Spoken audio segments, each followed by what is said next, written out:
If the government shows up, takes voting machines, copies the data, and says, trust us, you should be alarmed. So here's what's actually happening. Under Donald Trump, his administration had federal officials step into Puerto Rico and seize voting machines, copy the data, and run what they're calling a forensics review.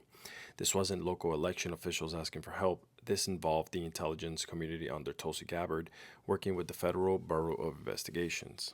But let's pause right there. You see, the intelligence apparatus touching election machinery is not normal. They floated claims about foreign interference, then quietly admitted there was no clear evidence that votes were changed.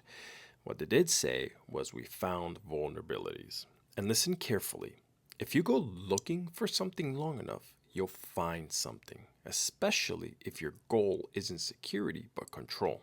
You see, Puerto Rico already had real logistical problems, transmission failures, old tech, bad contracts. Those are administrative failures, not fraud.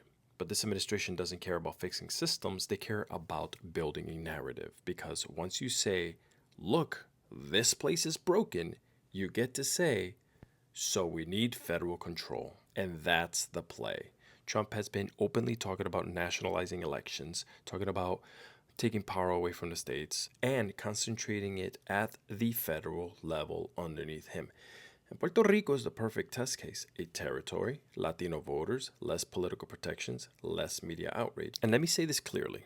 When an administration obsessed with fraud can't find it, they start manufacturing doubt. And when doubt isn't enough, history tells us they plant the seeds for justification. You don't copy voting machine data unless you want leverage. You don't bring intelligence agencies into elections unless you want power. And you don't keep screaming fraud unless you're preparing to interfere. This isn't about protecting democracy. This is about controlling it. Please hit all of the buttons right here, like, share, make sure you repost it, hit the comments. Do you think this administration is securing elections, right?